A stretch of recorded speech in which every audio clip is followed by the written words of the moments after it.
Pemirsa, Anda kembali di Newsline. Kita akan masuk ke dalam segmen trending topik di informasi kedua. Ini masih terkait dengan konflik antara Iran dan juga Israel, yang dimana pencarian ini masih adalah 10.000 di Google Trends. Jadi masih banyak ya Jessica, warganet ini yang masih penasaran sebenarnya udah selesai belum sih perang ini? Jadi pemirsa, terkait dengan konflik Iran dan Israel, ini update terbaru untuk proses evakuasi WNI yang asal Iran yang masih terus dilakukan oleh pemerintah melalui Kementerian Luar Negeri, KBRI Teheran, KBRI Muscat, hingga KBRI Baku. Yang mana pemirsa 13 warga negara Indonesia dari Iran telah dievakuasi dan tiba di tanah air melalui 2 penerbangan pada Kamis sore. Sejatinya hari Kamis ada 3 kloter penerbangan komersil yang membawa 31 WNI asal Iran, namun penerbangan Qatar Airways dengan nomor 6381 yang membawa 18 WNI gagal berangkat akibat jadwal penerbangan yang terganggu pasca serangan AS ke wilayah Iran. Sehingga untuk saat ini hanya ada 13 WNI yang tiba di tanah air kemarin menggunakan 2 penerbangan berbeda, yaitu Qatar Airways dengan nomor 956 yang membawa 6 WNI, serta Turkish Airlines dengan nomor 56 yang membawa 7 WNI. Usai tiba di Bandara Soekarno-Hatta, para WNI yang dievakuasi oleh Direktorat Perlindungan WNI Kemlu menyerahkan para WNI kepada pemerintah daerah masing-masing. Salah satu WNI asal Jawa Tengah bernama Kuat Ribowo yang bekerja sebagai teknisi pesawat di Iran menjelaskan proses evakuasi yang dialaminya. Ini menyebutkan bahwa proses evakuasi berjalan lancar dan tidak ada kendala apapun. Bowo juga menjelaskan untuk sementara waktu ia akan tinggal di Indonesia sambil menunggu situasi kembali normal untuk kira-kira bisa kembali ke Iran atau tidak nih pemirsa. Dan sama-sama kita simak pernyataannya berikut ini ya pemirsa. Kita di beda-beda daerah ya. Kalau di Teheran sendiri emang hampir tiap malam ada suara-suara ya ledakan-ledakan gitu. Cuman di daerah-daerah lain nggak ada. Kalau Bapak sama Mas sendiri dari Iran yang bagian? Saya sendiri dari Masat, aman. Jadi shopping mall segala macam masih biasa, masih nggak ada masalah. Saya bangga juga sebagai warga negara Indonesia karena jadi ternyata semua Pemprov itu menjemput kita. Jadi menanyakan kamu akan tinggal di mana, butuh transport, butuh tempat tinggal. Jadi seperti saya dari Jawa Tengah, Pemprov dari Jawa Tengah pun menghampiri saya, terus mau planningnya mau tinggal di mana kayak gitu. Jadi kebetulan saya memang udah booking hotel di BSD, jadi saya tidak perlu, teman katanya mau diantar ke hotel. Pemirsa, masih terkait dengan pemulangan WNI, memang diketahui sebelumnya ada sebanyak 96 WNI dan 1 WNA yang dievakuasi dari Iran ke Indonesia. Dan hingga saat ini pemulangan sudah berjalan 3 gelombang. Untuk gelombang pertama ada 11 orang, kemudian di gelombang kedua ada 49 WNI dan 1 WNA. Dan untuk gelombang ketiga terdapat 13 orang. Dan sisanya ini masih menunggu pemulangan secara bertahap. Nah pemirsa, berarti masih ada sejumlah WNI ya yang masih harus dipulangkan untuk dievakuasi dari Iran. Kita juga akan melihat pemirsa seperti apa kondisi Iran saat ini pasca adanya seruan genangan ya antara Iran dan juga Israel. Kalau dari Iran pemirsa, Presiden Iran Masoud Pezeshkian mengatakan memuji kerjasama militer dan aparat keamanan dalam mempertahankan negara selama perang dengan Israel. Dalam rapat kabinet mingguan, Masoud menyebut perjuangan skuad militer Israel yakni pasukan keamanan tentara, garda, revolusi, dan masyarakat sebagai bentuk keberanian dan solidaritas nasional. Ia pun menekankan bahwa meskipun perang berlangsung selama 12 hari, yang lebih penting adalah keteguhan rakyat dalam membela Iran, kedaulatan wilayah, dan juga tanah air.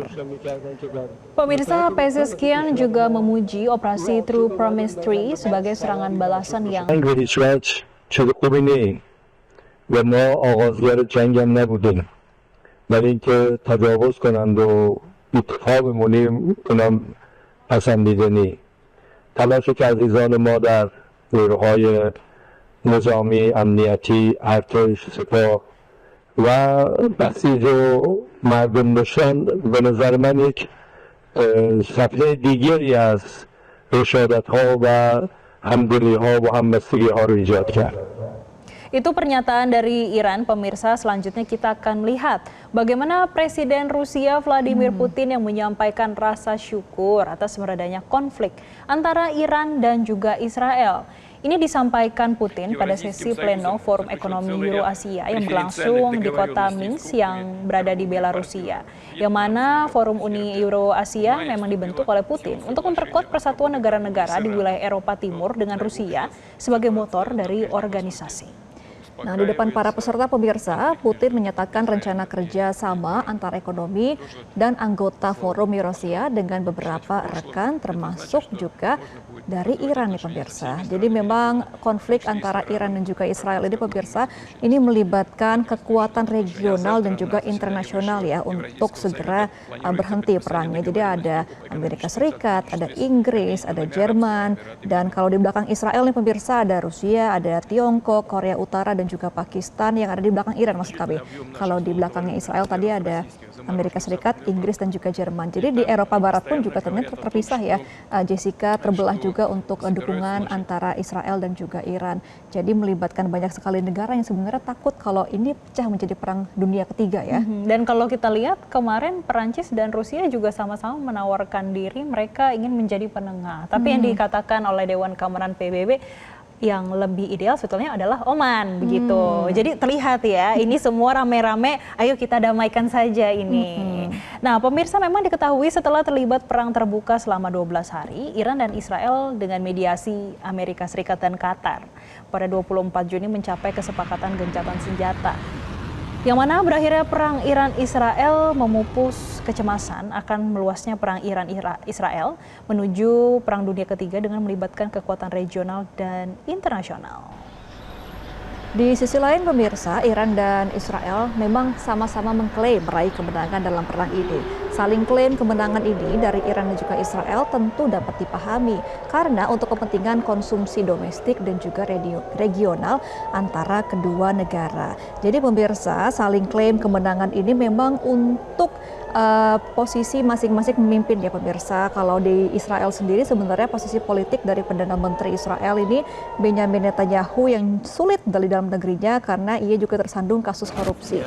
Jadi adanya klaim kemenangan dari Israel ini membuat nama Netanyahu ini kembali populer di kalangan masyarakat Israel dan juga kembali mengembalikan nama dia menjadi pemimpin yang bisa memenangkan negaranya begitu ya dalam konflik kedua negara ini. Dan pemirsa kalau kita lihat ya di sini kan ada campur tangan dari Amerika Serikat yang mana Presiden Donald Trump sebetulnya hingga saat ini yang mana sudah menyampaikan beberapa proposal yang diusulkan untuk membawa Iran kembali ke meja perundingan. Terkait apa? Tentunya terkait dengan nuklir. Ini yang menjadi awal semuanya terjadi ya. Yang mana dalam salah satu rancangan proposal ini Amerika Serikat menawarkan ada beberapa insentif ini untuk Iran.